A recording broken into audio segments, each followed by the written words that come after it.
Hello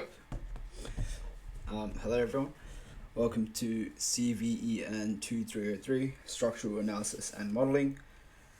Pretty much going to be making a video once a week for each topic, so starting from statics all the way to moment distribution and all that kind of stuff. So pretty much a weekly video that will be uploaded onto Sigma Lectures.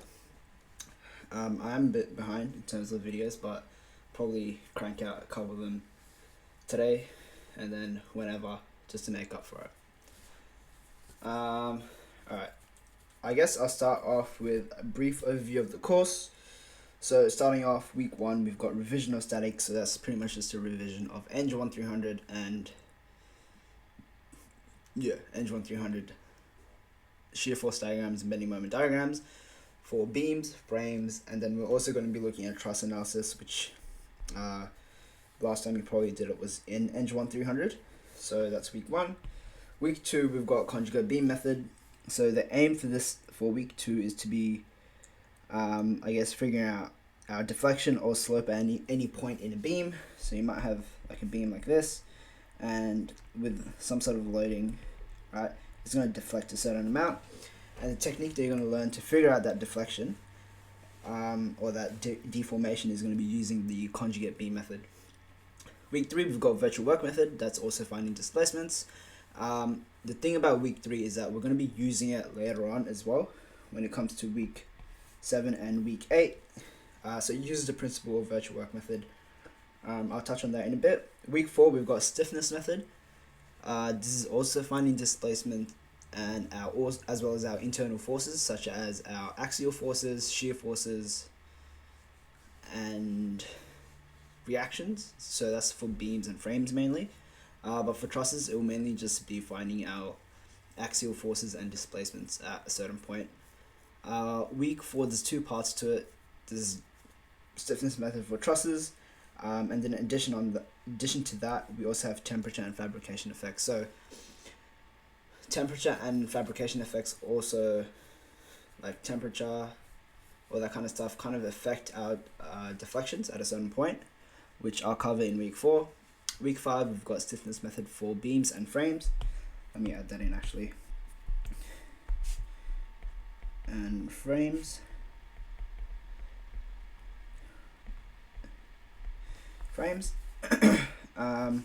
Week 7, force flexibility method for trusses. Week 8 for beams, and week 9 it's moment distribution.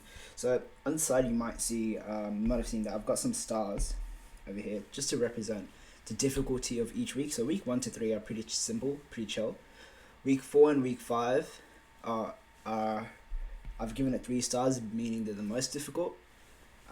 Main reason is a couple of the steps are a bit conceptually hard to understand, and there's also a bit of math that you're gonna have to kind of revisit from Math 1A 1B. So matrices you're gonna have to use in these 2 weeks, which is really annoying, but I'll pretty much be teaching you guys a simple way of doing some matrix, what's the word for it, matrix, fart,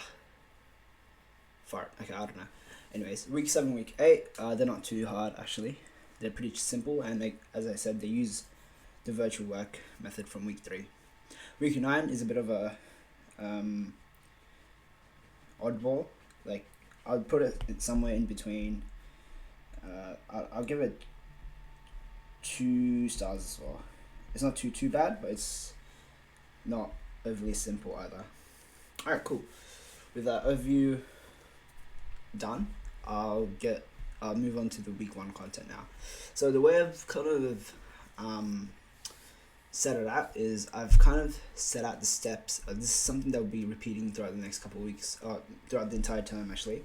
I'll pretty much be going through the steps on how to solve these kind of questions, and pretty much I'll just be going over a few example questions as well. So starting off with beams, first step is to always find the reactions at the supports using our 3 equations. These are what we call our equations of equilibrium.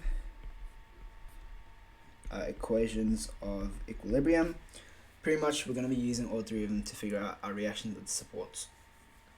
Step 2 is to find Step 2 you can kind of skip sometimes. I personally like to skip it because I'll explain it in a bit actually. But step 2 is finding our Vx and Mx formulas. So these are our shear force and moment, bending moment equations in terms of x. So pretty much you're going to be taking section cuts, and at each section you're going to be figuring out what the formula for our shear force and bending moment is, and sketching out the equation when you're sketching out your shear force diagram and bending moment diagram. Step 3, find your SFD BMD graphically. So I've kind of noted a slow way and a fast way. So a slow way is you take your section cuts and you find out the equations. Fast way is to kind of take a look at the beam, take a look at the loadings acting on it, take a look at the reactions, each of the supports, and graphically sketching out your shear force diagram and bending moment diagram. So this is like my preferred method.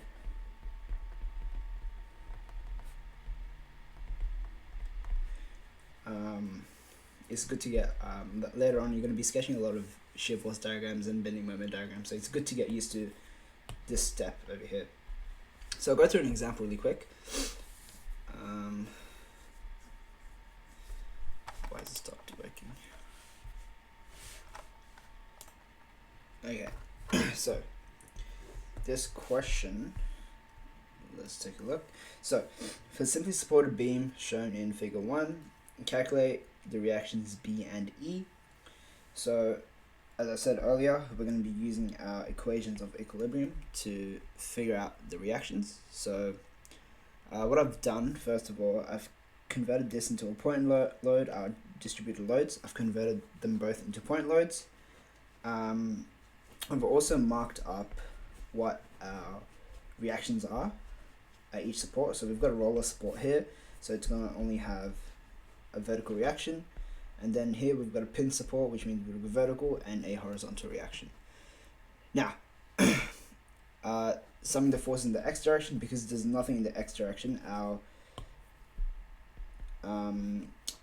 horizontal reaction at E is going to be to 0 kilonewtons.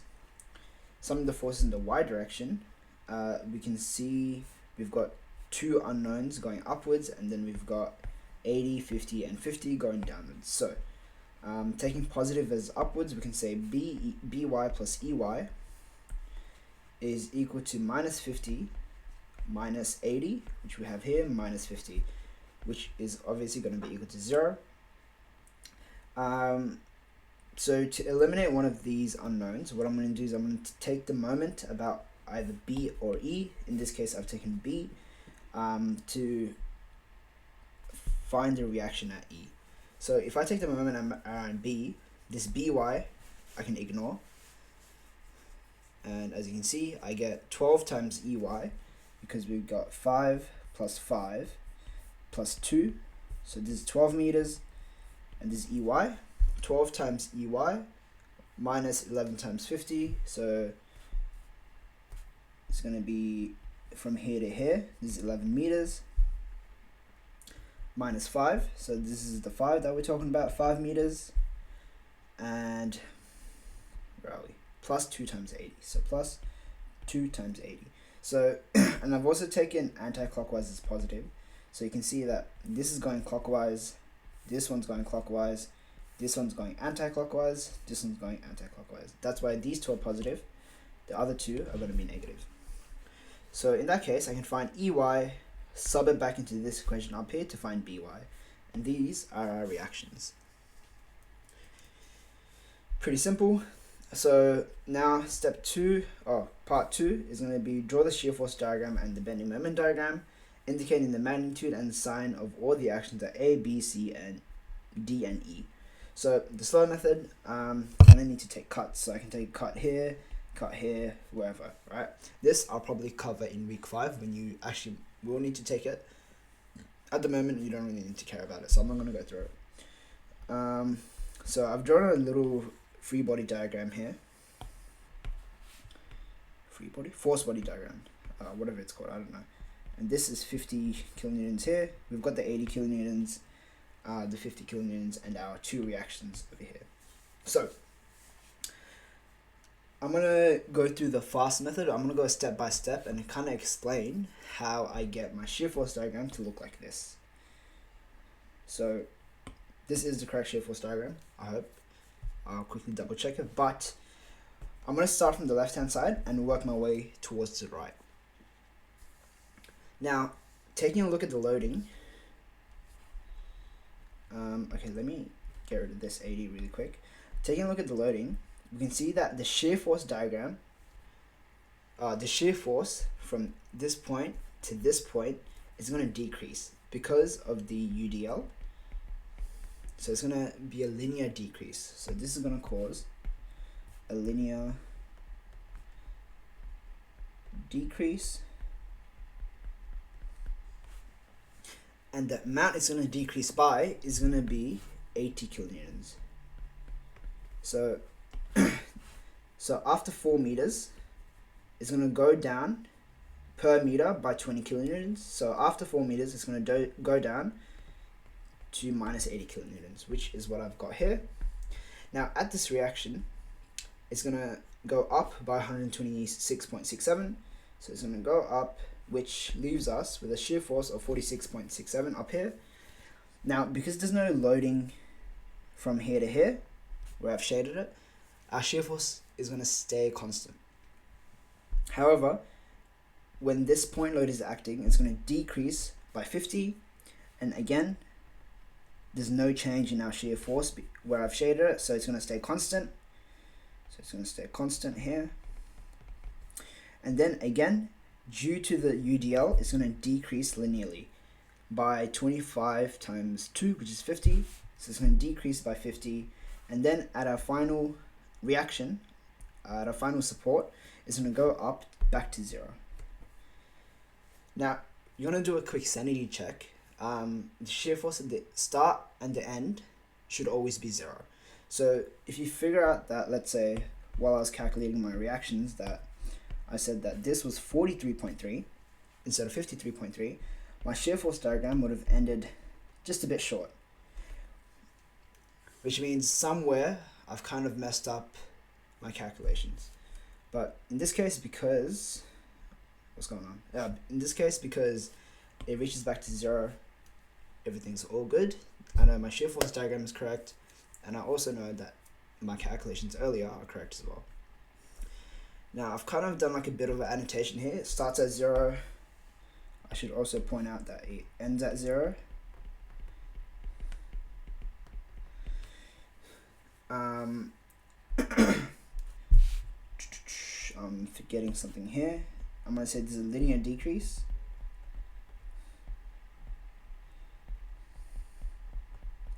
Of 20 kilonewtons per meter. The reaction causes it to increase again. Shear stays constant where there's no loading. So nothing's being loaded here. So there's no UDL or there's no point load. Therefore, it's going to stay constant. The point load causes it to decrease back to minus 3 kilonewtons. Stays constant. Another linear decrease and then an increase back to 0. So this over here. Oh, I'll do a different color. I'll make it this color. Man. Where was I? Oh yeah, reaction of 53.3 kilonewtons going upwards back to 0. So that's a shear force diagram. Now the bending moment diagram, what you're going to do is you're going to use the shear force diagram to create your bending moment diagram. So some things to note when it comes to bending moment diagrams is a little of a side tangent here. The shear force is given by dm on dx, which means that the gradient of our bending moment diagram equals to our shear force diagram.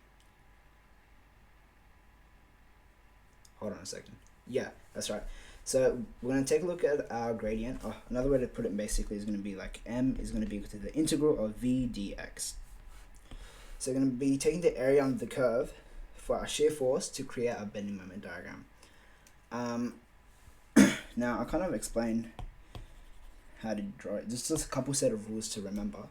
So, because our shear force is negative from here to here, that means our gradient for the bending moment diagram is also going to be negative.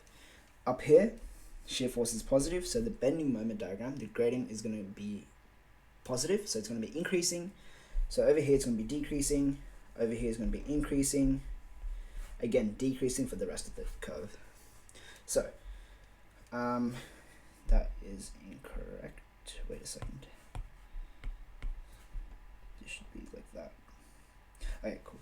So another thing to note as well, because this is linear, the bending moment diagram is going to be quadratic. So another way to think about it, because we know that m is going to be integral of v dx, if this over here is linear, which means it's just to the power, x to the power of 1, when we integrate it, it's going to end up being like x squared blah blah blah. So it's going to end up becoming a parabola or a quadratic. Similarly, if this was constant, then this is going to be like x blah blah blah. It's going to be a linear function, our bending moment. Now, over here, another thing to note is when we're drawing our bending moment diagrams, we draw our positive on the bottom and we draw our negative at the top. It's a bit weird, but we always draw tension at the top. Yes, that's correct. No, we draw tension on the bottom. Sorry, we draw tension on the bottom, compression at the top. So it's going to be a bit weird to think about, but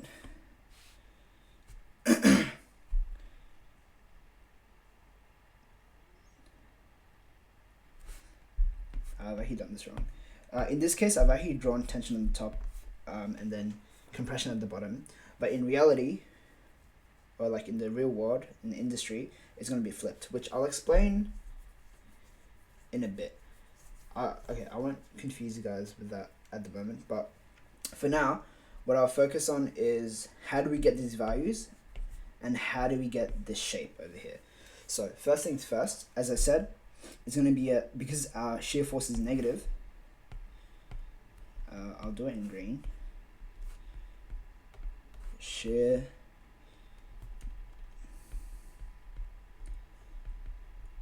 force negative, therefore our bending moment diagram is going to be decreasing. So as you can see here, I start off at 0 and my my gradient is negative, or it's decreasing. How much does it decrease by? Is going to be depending on the area of this triangle here. So I know that the distance from here to here is, what is it? 4 meters. 4 meters. And therefore, the area of that shape essentially is going to be 4 times 80. So this is 80. Times, because it's a triangle, times by half. So our bending moment at that point, so at this point here, should be equal to 160 kilonewton meters. So it's decreasing by 160 kilonewton meters. Now, this next part, because the shear force is positive, it's going to be increasing. That's why you can see my bending moment diagram is increasing again. Let me get rid of this plus and minus. How much is it going to increase by, and what shape should it take? That's the question we have to ask ourselves. So the shape, because this is constant, our shear force diagram, the bending moment diagram is going to be a straight linear line. That's why I've drawn it as straight. How much should it increase by? Again, I'm just going to take the area of this rectangle up here, which has disappeared. It's going to be area is equal to 46.67 times, what is that distance?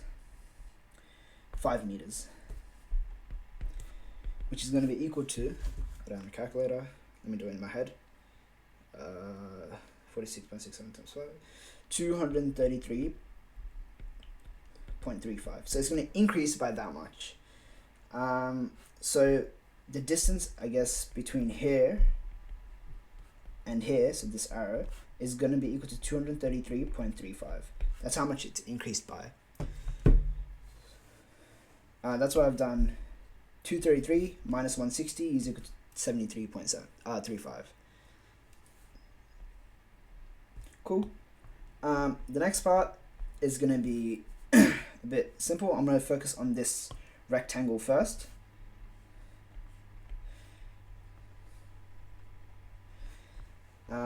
It's going to be decreasing, which is why I've drawn as decreasing straight line, because our shear force is constant. 3.33 times, what is it, distance 5. So it's going to be decreasing by, I'm doing my head, 16.65. So we can do 73.35 minus 16.65 is equal to 56.7, which is what I have here. Okay, now what I can do for this part, like I can check whether this trapezium thing is equal to, like the area of it is going to be 56.67, or I'm just going to draw it to 0, because I know that at a pin support, because we've got a pin support here, the bending moment at that point is going to be equal to 0. So the bending moment starts at 0 and ends at 0 again for this case. The only time it will change is when we would have like some external moment acting at either end, right? But in this case, because there's no external moment for the beam, it's going to start and end at 0, the bending moment. So what I've done is I've drawn up to here, and then I'm just going to attach it to 0. So I'm going to say, yep, this is going to go to 0, like that. And it's going to be parabolic because our shear force is linear. Cool. Not too bad. I'm kind of get rid of this to make it look a bit nice. Okay, cool. Yeah, I've got some annotations here. So it starts at 0, ends at 0.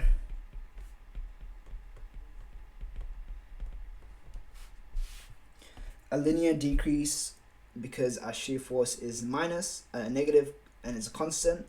This is a linear increase because our shear force again is constant, but it's positive. And these two are going to be parabolic decreases. Now, one thing I want to quickly add, usually, and like when you do your later courses, like in your 3rd year, 4th year courses, in your structural courses, what they'll expect from you is, and something they even expect from this course, but it's not mandatory, but something they expect you to do for your bending moment diagram specifically is they want you to draw your tension on the bottom. So when you're thinking about your axial forces, blah blah blah, tension is usually a positive, and compression is usually a negative.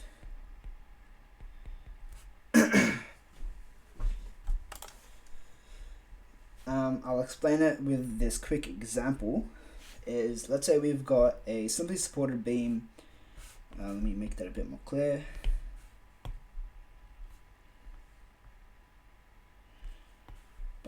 That can go here.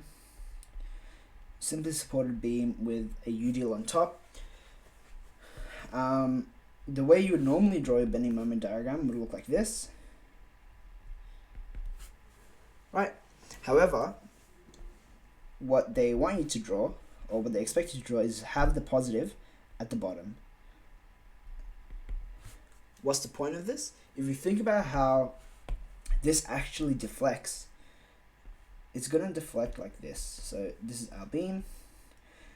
Oh wait, I should probably draw on the same thing. So it's going to actually deflect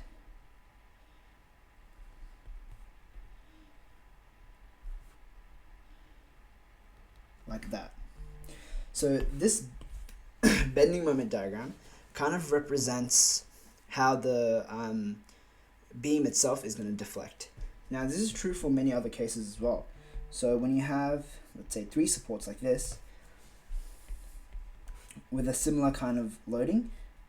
That's horrible. With the UDL on top. The bending moment diagram, first of all, looks something like this, which kind of sort of accurately represents how it's going to deflect, because the way it's going to actually deflect looks like this.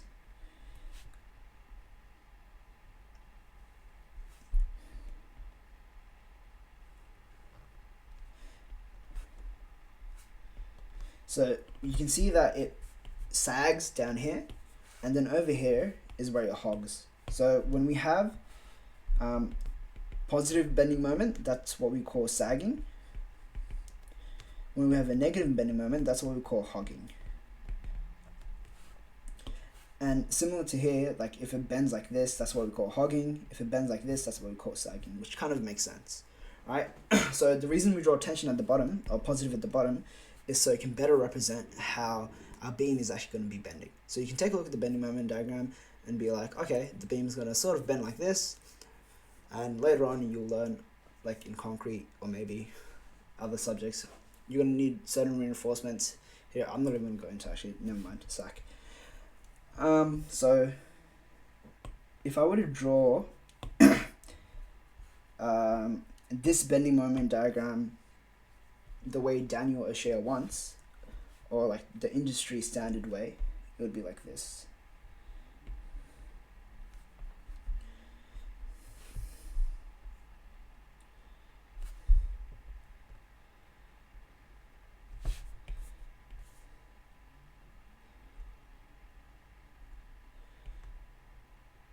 That's what it will look like, with our negative at the top, positive at the bottom.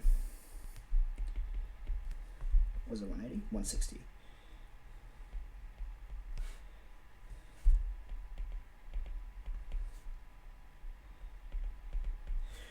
Right.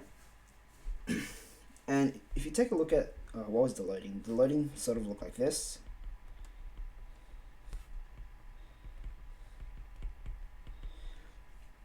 You can kind of see that this is sort of how, this kind of represents how it will bend over here. It'll bend down like that, then it'll go down like this, and like that, which looks sort of similar to what our bending moment diagram looks like. Usually, well, while I was doing this course, what I did was I always drew my bending diagram. How they taught me in Eng 1300 was you treat your negative at the bottom and your positive at the top. And then at the end, when I wrote my final answer, I just flipped it like this, right? It would be good practice to kind of get used to drawing this from the very start, but you don't have to. Like even now, sometimes I like do this and then I convert it to this, which is completely valid. Alrighty, that's beams done. I'm gonna move on to frames really quickly. Very, very similar to what we had earlier. So you find your reaction to support using your equations of equilibrium.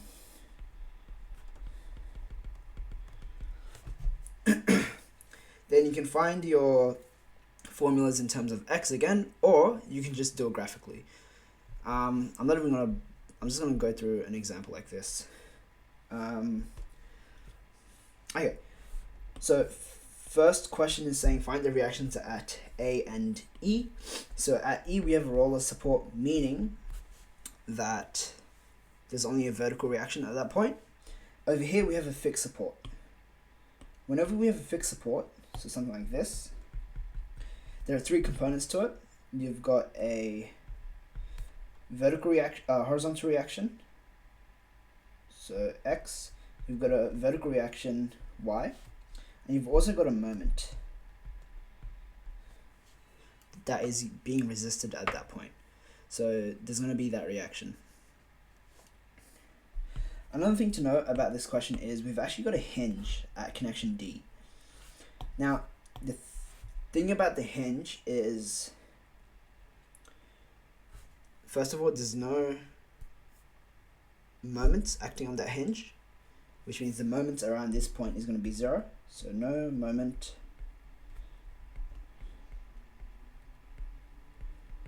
And also, there's actually no reaction as well, which means it's literally just the forces from either side cancel out. So if you wanted to split it up, so let's say I want to split this part up. This is like the typical way of like doing an analysis when you have a hinge. I'll split it up, so I've got this like this.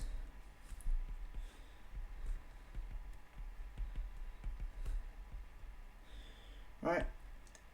At this point, because we have a hinge, what we can say is we have a vertical reaction here, and we've got a horizontal reaction like that. We've got a vertical reaction like this. And then if I want to draw the left-hand side, so this is the right-hand side of the hinge. If I want to draw the left-hand side, for example, let's say this is 60 kilonewtons. At this point, you would have an equal reaction, but in the opposite direction. So you would have this, and you would have this. So meaning that the forces at this hinge just cancel out. This force is equal to, this force is equal to this force in terms of magnitude, but the direction is going to be opposite. Same things over here. So I'll explain it a bit better with the context of this question. But over here, oh, here it is. Over here, you can see I've split it up. There's a dy going down here and then dy going up here. Equal in magnitude, but different, opposite in direction. So first of all, it's not really too important for us. What's more important is finding the reaction at E and the reaction at A. So I'm going to take moments about D to find our reaction at E. Some moments about D is equal to 0. So we're taking moments about this point. So the EY is 2 meters away, and this whole thing we can kind of say equates to a point load that's equal to 30 times 7, 210 kilonewtons, and at a distance of 3.5 meters away, which is what I have here, 3.5 times 7 times 30. So EY is equal to 367.5 kilonewtons going upwards. Now, that means dy is also equal to 367.5 kilonewtons going down at this point. However, at this point, this is going to be equal to 367.5 kilonewtons going up. Right? Because, again, same in magnitude. Oh, wait, hold on a second, that is incorrect. dy does not equal to 367.5. Sorry, I forgot there's this loading acting on it as well. Here it is. dy is going to be equal to 157.5. So this is downwards of 157.5 kilonewtons. This is going to be upwards of 157.5 kilonewtons at dy. Cool. Now, you can isolate these two frames at the hinge. You can split it up. So now I'm going to analyze this frame by itself to figure out AX, AY, and MA. So, sum of forces in the y direction is equal to 0. So I've got AY that's unknown, dy that is known, and I've got 60 kilonewtons, which is also known. So you find AY, which is 97.5. Pretty simple. Now in the x direction, where the hell? I didn't even do the x direction. Okay, I'll fix that up now. Let me do that right now. So sum of forces in the x direction equals 0. Oh my god.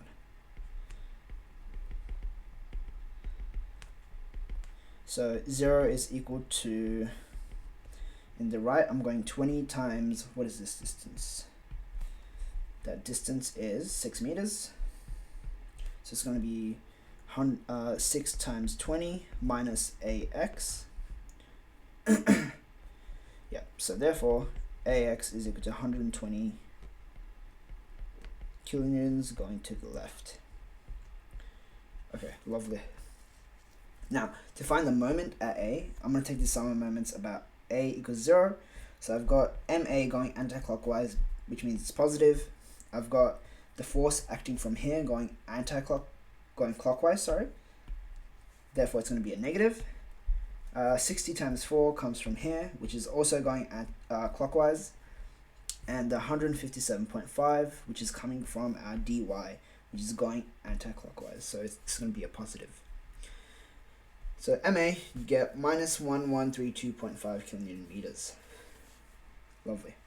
Now, axial force. So let me explain axial force really quickly. Axial force, what it is, let's say you've got a member like this, and you're only taking a look at the force acting, I guess, parallel to the member, like this. Alright, so that's going to be in tension. That's going to be in compression. So if it's squishing it together, it's compression. If it's pulling it apart, it's tension. So this is tension. This is compression. I spelled that wrong. Compression. This is positive. This is negative. Now, let's say we've got a force acting like this on the member. That does not contribute towards our axial force at all. It's only the things that are acting in line with the member itself. So in this case, you can see that the only thing acting in line with any of the members is going to be AY, acting in line with this member here. This literally doesn't have anything in line with it. You could argue that this small bit of the no, not even actually, because when you concentrate the load, it acts within the member. If there was like an axial force here, it would be acting as an axial force for this member. However, we know that it cancels out, and we've also got that hinge, so it doesn't really matter.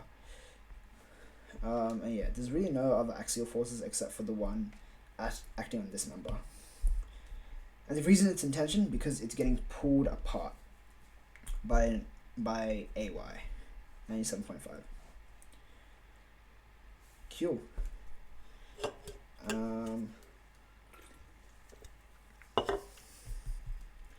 Shear force diagram's a bit weird, I'll be honest.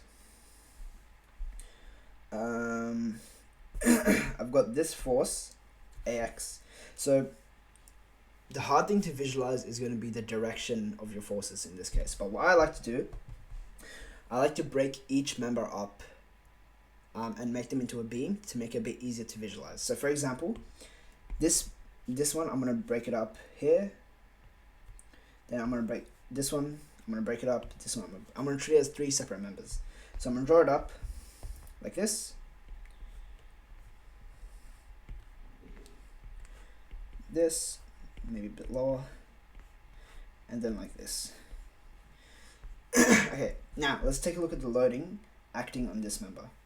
So the way I'm going to kind of visualize it is, this is the member, and I'm going to rotate it this way. So it's actually acting like this. There's a UDL like this.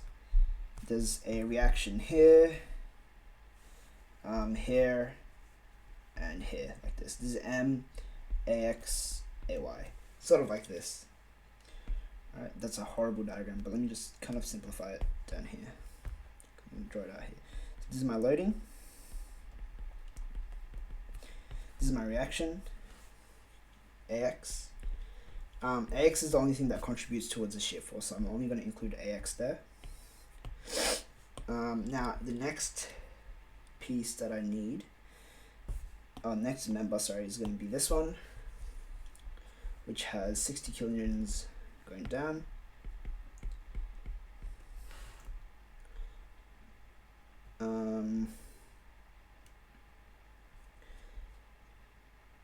Then over here, this last right hand side member, I've got another UDL like this. Okay, hold on, that's horrible.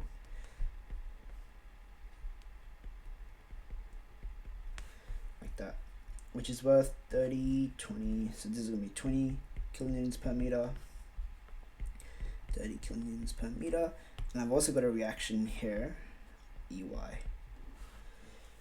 Okay, cool.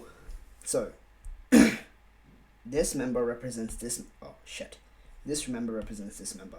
So if I want to draw the shear force diagram for this one here, this is what it would look like. So it's going to increase by AX, which is 120, and it's going to decrease all the way until it reaches 0 here, which is what I've sort of drawn here, but I've kind of rotated it back to its original position. Cool.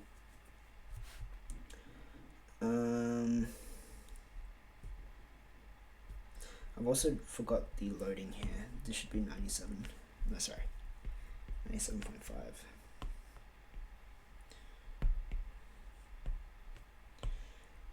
AY. Yeah, cool. Because we've got this AY acting downwards for this member here. Okay. Back to it. If I want to draw the shear force diagram now for this member, this is what it would look like. It would go down by AY, which is 97.5. Then it stays constant until it reaches the 60 kilonewtons. Then it goes down to 157.5. And then it will pretty much just stay constant until we reach the hinge. So this is the hinge. Cool. Which is pretty much what I've got here.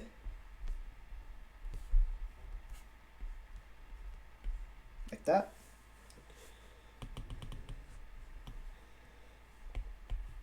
And now, for this last part over here, bring this over here. So the shear force diagram is going to continue. So it already starts off at 157.5, and then because of this UDL, it's going to decrease linearly until it reaches EY, which then is going to increase by how much? How much is EY? EY is 367.5, and then it's going to come back to down to 0.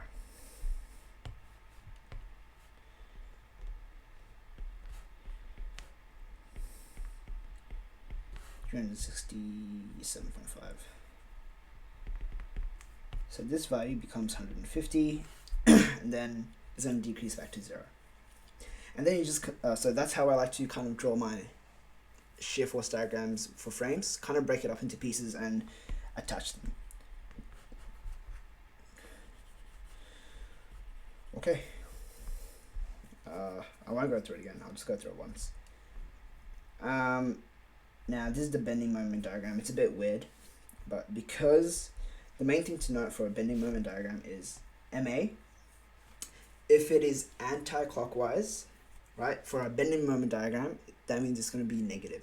So we draw clockwise as positive for our BMDs, but for anti-clockwise, we draw it as negative. So that's why I've taken it as positive for some reason. Wait a second.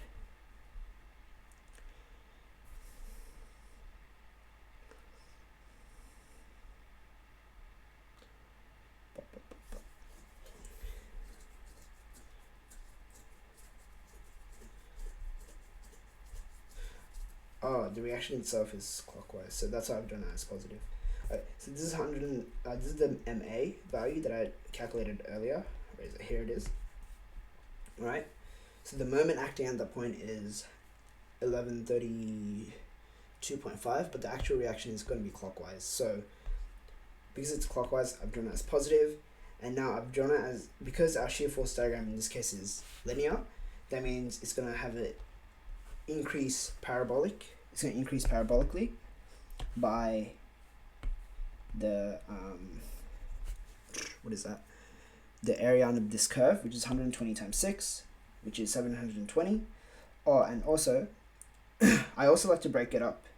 So for this beam over here, this is what the bending moment diagram looks like. If I draw like a beam,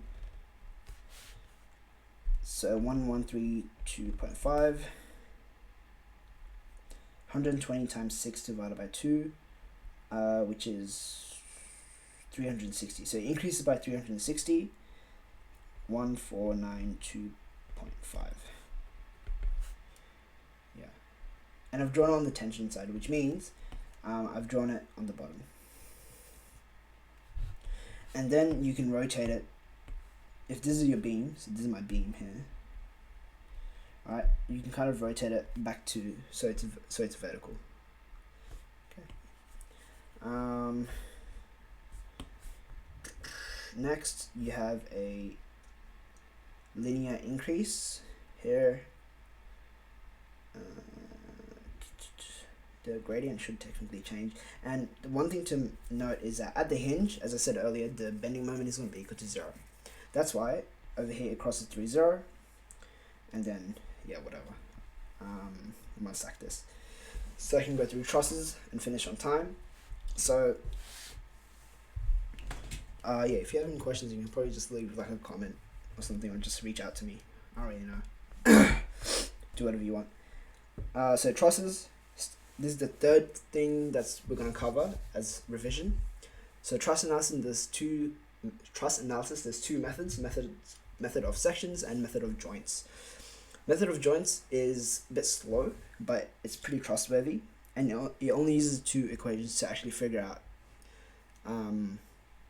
your forces in the members, your internal forces, or also known as axial forces. So you've got some forces in the x and the y direction. Method of sections, this finds forces in certain members, not every single member, but you can kind of take a cut and kind of skip a couple steps to figure out some forces in, let's say, 2 to 3 members, right? This uses the sum of moments, or this uses the equations of equilibriums, essentially. So equations of equilibrium. So I'll go through an example of both. So determine the force in member CD, CJ, DJ, IJ, FG, FL, LG.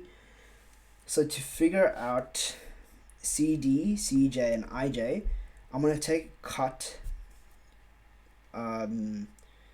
between these three members. So I'm going to call it the cut XX. To find FG, GL, and FL, I'm going to use the method of joints. So find the reaction. Oh, actually no. Step 1 is going to be finding the reaction at the reaction forces at the supports using our equation of equilibrium. So we have to find AY, AX, and we have to find GY. Cool. Let's do some moments about A. The reason I'm going to take some moments about A is because there's two unknowns at A. So AX and AY. If I take the sum of moments about A, I can kind of cancel out both of them, right? And the only unknown that remains is GY. So I can find GY straight away. After finding GY, which is 100 kilonewtons, so GY 100 kilonewtons going up, I can do the sum of forces in the Y direction, which consists of AY, 40, 80, 80, and GY, to figure out what my AY reaction is, which you also get to be 100. And then FX, the only force that's acting in the X direction is the 60 kilonewtons, therefore AX is going to be equal to 60 kilonewtons acting towards the right.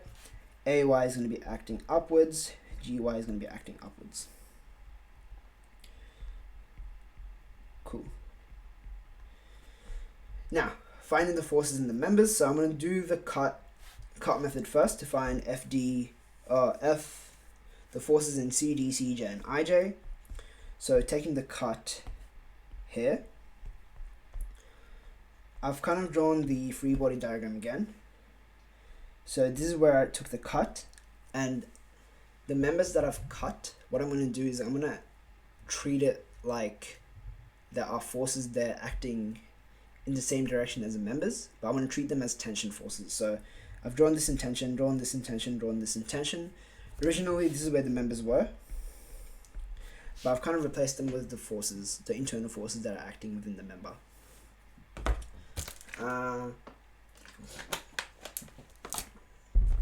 I've also included the reactions, and also one thing I should probably include, this is 4 meters.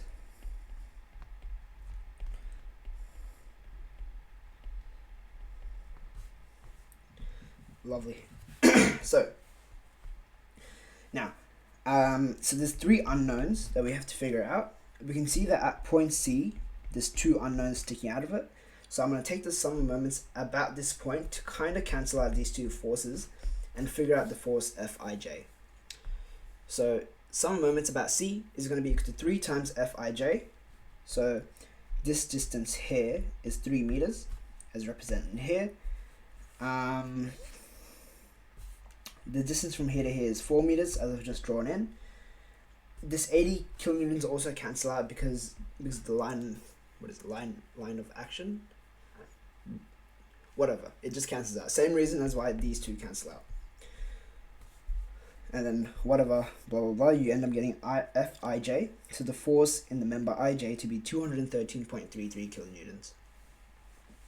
Now I'm going to use the sum of forces in the y direction to figure out Fcj. Because Fcd and Fij are only in the x direction, they don't contribute at all towards the y direction. So the only thing that I have to care about in the y direction is 100, 40, 80, and Fcj. However, because it's an angle, I have to take the vertical component of this force. And the way to do that pretty much is, if this is my force, Cj, it's got a vertical and a horizontal component.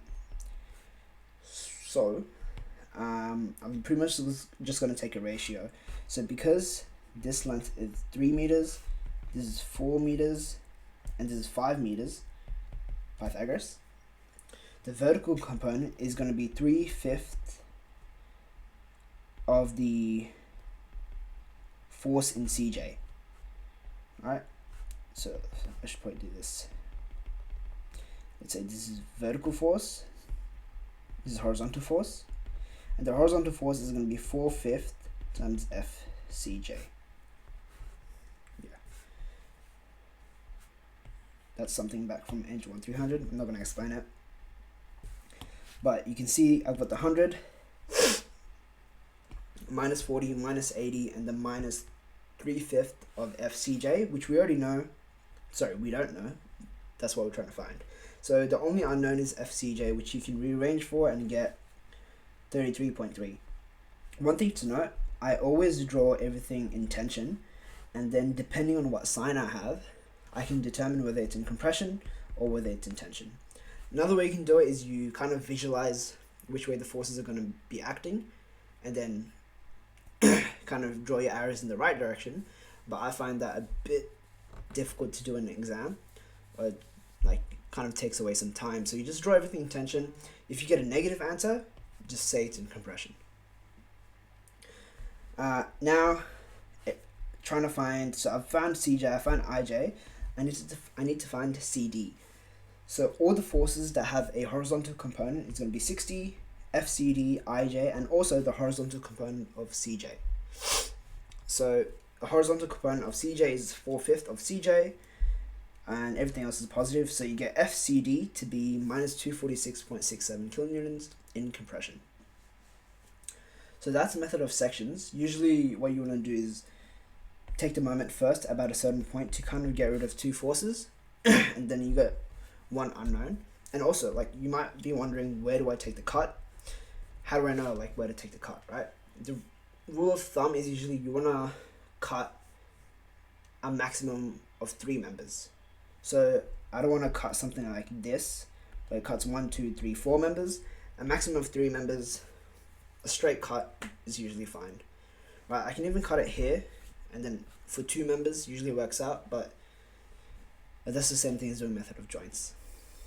Cool. Now, that's the method of sections. Method of joints, I'm taking a look at the point G, which is this one here, to figure out F, G, and GL. So I've drawn like a FBD for that certain point, where my axial forces are in tension, and I've got my reaction forces here as well. This is a simple case of summing forces in the x and y direction, so I'm not going to go through it. Give it a go yourself, and then see if you can match your answers. The concept that I want to run through really quickly is zero force members. So there are 2 cases. Let's say you've got 2 members that are attached to each other. However, there's no load acting at this point where they meet, or within the members at all. In that case, both of these members are going to experience zero force, which means there's both zero force members, right? Which kind of makes sense though. Like, if there's no force acting on them, like, how the hell are they gonna like experience an axial force, right? Case 2 is a bit different, however. We've got 3 members that meet, so you got 1, 2, and 3, and there are no without any external forces, and 2 of them are collinear, meaning both of them are like they fall on the same line. These 2 might experience a force, but this third one, which isn't collinear, is a zero force member. I think there's an example of this somewhere here.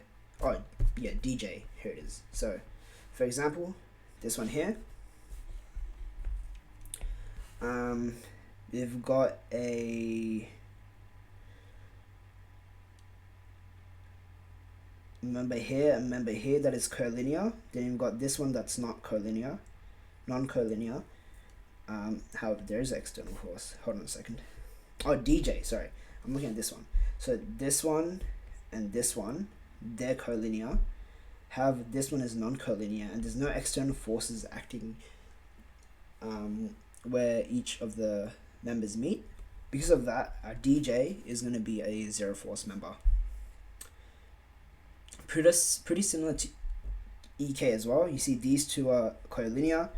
This one is non-collinear, and there's no force acting on either of them. Therefore, this one's going to be a zero force member as well. Cool. And yeah, that's pretty much it. These are some workshop questions that I went through with my workshop class.